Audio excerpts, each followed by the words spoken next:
ഇന്നത്തെ ഉച്ചയൂണിൻ്റെ താരെന്താ ഇവനാണ് കേട്ടോ. അമ്മ അതൊക്കെ ക്ലീൻ ആക്കി വെക്കുന്നുണ്ട്. ഞാൻ അപ്പോഴത്തേക്കും അത് വരട്ടാൻ ആവശ്യമായിട്ടുള്ള ഐറ്റംസ് ഒക്കെ റെഡിയാക്കിക്കൊണ്ടിരിക്കുകയാണ് കേട്ടോ. കുറച്ച് കുരുമുളക്, ചെറിയ ജീരകം, വലിയ ജീരകം ഇതൊക്കെ നല്ല പോലെ ഒന്ന് വറുത്ത് പൊടിച്ച് മാറ്റി വെക്കുന്നുണ്ട്.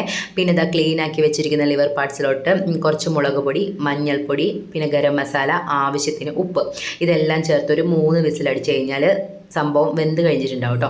പിന്നെ കുറച്ച് വെളിച്ചെണ്ണ ഒഴിച്ച് ഉള്ളി, ഇഞ്ചി, വെളുത്തുള്ളി, കറിവേപ്പില ഇതൊക്കെ നല്ല പോലെ ഒന്ന് വഴറ്റി മൊരിഞ്ഞ് വരുമ്പോൾ നമ്മൾ വേവിച്ച് വെച്ചിരിക്കുന്ന ലിവർ പാർട്സും പിന്നെ നമുക്കൊരു 2 ടേബിൾ സ്പൂൺ മല്ലിപ്പൊടി നല്ല പോലെ ഒന്ന് ചൂടാക്കി അതും പിന്നെ വറുത്ത് വെച്ചിരിക്കുന്ന കുരുമുളക് പൊടിയും ജീരകമൊക്കെ ഉണ്ടല്ലോ അതും കൂടി ചേർത്ത് നല്ല പോലെ ലോ ഫ്ലെയിമിൽ ഒരു 15 മിനിറ്റ് വരട്ടി എടുത്തു കഴിഞ്ഞാൽ നല്ല സൂപ്പർ ടേസ്റ്റി ആയിട്ടുള്ളൊരു ലിവർ ഫ്രൈ ഇവിടെ റെഡിയായി വന്നിട്ടുണ്ട് കേട്ടോ.